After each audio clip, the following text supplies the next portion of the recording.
Witam from BA. This is a Rorschach Poland update from the 21st of August 2025, a quick summary of what's going down in Poland.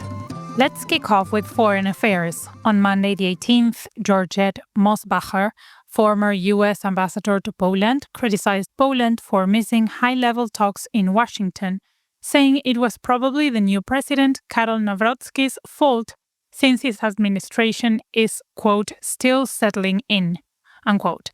She said she hopes Nawrocki realizes how important Poland is in supporting Ukraine. Radosław Sikorski, Poland's deputy PM and foreign minister, also criticized Nawrocki's office, especially Marcin Przydacz, the president's foreign policy chief, for wrongly saying that Poland's absence was because PM Tusk and Sikorski didn't register to participate in the talks and stressed they need to stick to the facts. Also on Monday, prosecutors charged Robert Bąkiewicz, an ultranationalist activist, for calling border guard and military police officers traitors back in June while they were on duty. He denied the accusations, refused to testify, and now has to stay under police watch and keep at least a kilometer, about half a mile, away from border crossings with Germany. Mariusz Błaszczak, an MP from the opposition Law and Justice Party, said the charges are politically motivated because Bąkiewicz had exposed cases of German authorities pushing migrants into Poland, something the Civic Coalition, which holds a majority in parliament, denies. Bąkiewicz and his supporters have been running citizen patrols along Poland's border with Germany since March to stop mass migration. The Civic Coalition says the number of illegal crossings is going down and that only official services are allowed to handle border security under Schengen rules. A couple of days later, on Wednesday the 20th, a Russian drone violated Polish airspace and exploded in a cornfield near the village of Ośne, close to Poland's eastern border. The blast left a large crater, and investigators confirmed the drone carried explosives, though they are still checking whether it blew up midair or on impact. Fortunately, no one was hurt, and experts are working to identify the drone's type. Władysław Kosiniak-Kamysz, the defense minister, called it a deliberate provocation, saying it came at a sensitive time during ongoing peace talks. He also announced that Poland will strengthen its anti-drone defenses. Government officials urged the public to trust reliable sources when incidents like this happen, since Russia may try to spread fear, confusion, or false reports. In another kind of security issues, on Thursday the 14th, Krzysztof Gawkowski, the deputy prime minister, said in an interview with Onet, one of Poland's biggest news sites, that cybersecurity and emergency services recently stopped a cyber attack just in time before it could cut off a water system, though he didn't say which city got targeted or who was behind it. He explained that even though Poland manages to block about 99% of cyber attacks, there is always some risk, especially since local governments run a lot of key infrastructure like water, electricity, and transport systems, spreading themselves too thin, which makes them easier targets. Gawkowski also said the government is putting around 10 billion zloty, which is almost $3 billion, into cybersecurity for the rest of 2025 and 2026, on top of an earlier $800 million allocation for a national cyber shield program to protect water and electricity and block cyber attacks, especially from Russia. Following that, on Friday the 15th, Poland celebrated Armed Forces Day, which is also a public holiday, with its biggest event in years, featuring around 50 planes, 300 military vehicles, and over 4,000 troops. For the first time, the holiday included a naval parade featuring about 20 ships off the Hel Peninsula, including corvettes, frigates, mine hunters, and rescue ships. The Warsaw Parade showed off tanks, infantry vehicles, mine layers, F-16 jets, and helicopters. The celebration marked the 105th anniversary of Poland's victory over the Russian Bolsheviks in the 1920 Battle of Warsaw, which stopped the Red Army from advancing into Europe. Since we mentioned Warsaw, on Sunday, the 17th, activists held a March for Palestine in the capital, which started at the Copernicus Monument and headed to the Polish parliament. Groups like Emil Al-Kawalde, a pro-Palestinian movement, Pracowitna Demokracja, a Polish progressive organization, and the Kafia Collective, consisting of activists supporting Palestinian rights, organized a march demanding that Poland cut ties with Israel, impose a full arms embargo, support genocide survivors, carry out medical evacuations from Gaza, hold Israeli citizens accountable for war crimes, and suspend visa agreements with Israel.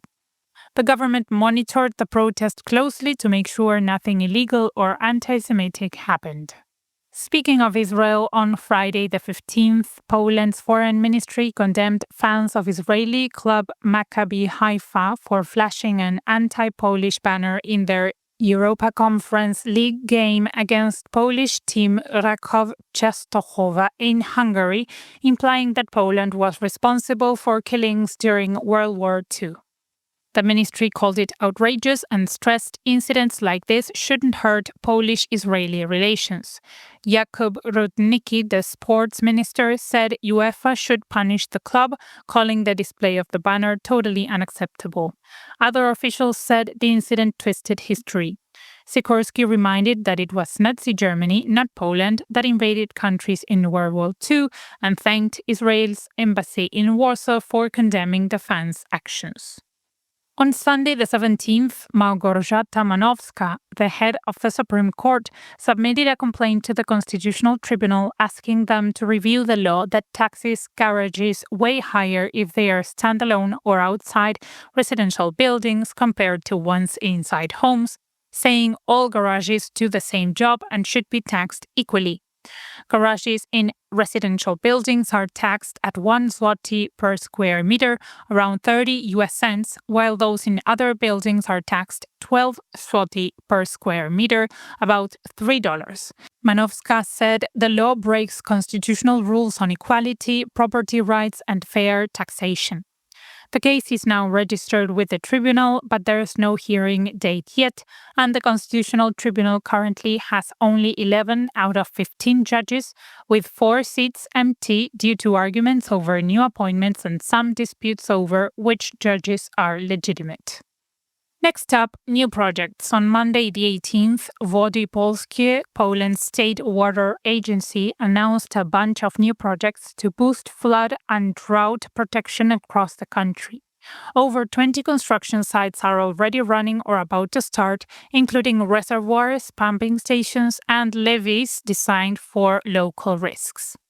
The agency said the government is funding around 180 projects with 250 million zloty, which is about $70 million, including major works like the Góra Robczycka Reservoir in southeastern Poland, which protects 12,000 residents.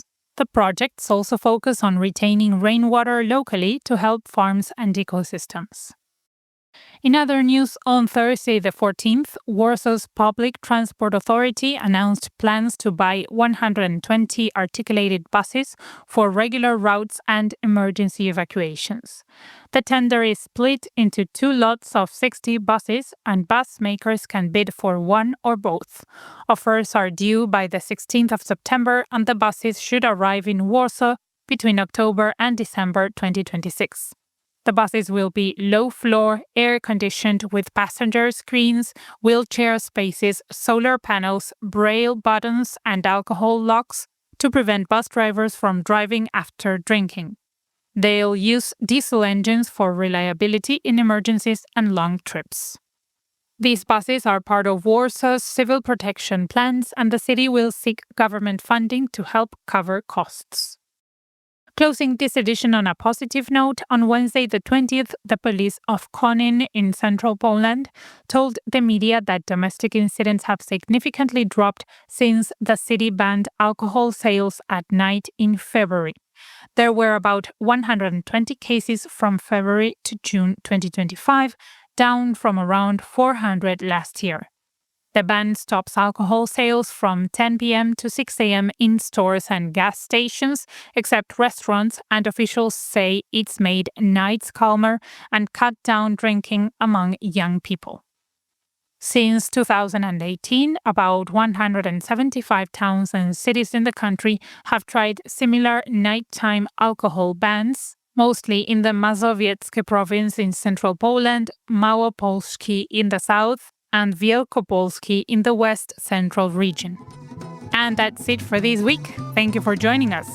Are you listening to us on Spotify? Remember, you can leave comments on the episode. No need to worry, they are private by default and we won't publish them. Want us to get back to you? Share your email and we can have a chat. Do zobaczenia!